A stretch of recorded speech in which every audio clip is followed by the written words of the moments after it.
So yes, we are going in the wrong direction, full steam ahead, but they don't care as long as you vote for them, people. That's what's important. Okay, it's 16th of June, market update. The RBA have just held the cash rate at 4.35%. It was a unanimous decision, okay? They've said that inflation's too high, but they're going to see what happens. They think the last 3 hikes are enough, and they think the economy's slowing. Personally, I think they should have hiked. I think they are somewhat politicized, this team in the RBA, because inflation's too high. It's 30 to 50% over the target band, and I can't see any reason why it's going to come down anytime soon. It's getting a bit of a softening from the fuel excise, but in my opinion, high inflation is a lot worse for the economy as a whole than interest rates being slightly higher for another 6 or 12 months. Now, people might think, 3 to 5% inflation, not a big deal, all good. But you've got to understand, compounded inflation since 2020 is 26%. By the end of 2026, prices are going to have increased 30% in the last 6 years. It's absolutely ginormous. And that's why, yes, you feel like you're going backwards, because guess what? We've had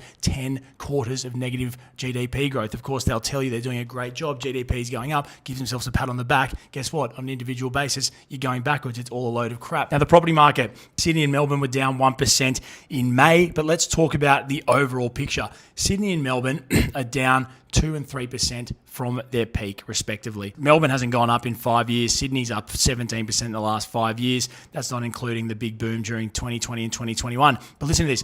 Brisbane, Adelaide, Perth, and Darwin are all still growing between 2 and 5% quarterly. Brisbane, Adelaide, and Perth are actually up between 75 and 90% in the last 5 years. That is simply unbelievable.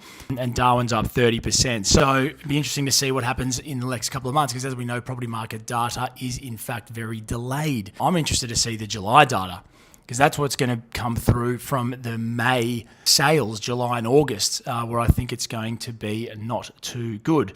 Unemployment was steady at 4.3%. If they need unemployment to rise to get on top of inflation, if you've had economics studies, you'll remember your trusty Phillips curve, which is the relationship between unemployment and inflation. Funnily enough, to get on top of inflation, they need to put people out of work. So you can thank, yes, that's correct, your trusty mates in Canberra who are spending money hand over fist like it's going out of fashion.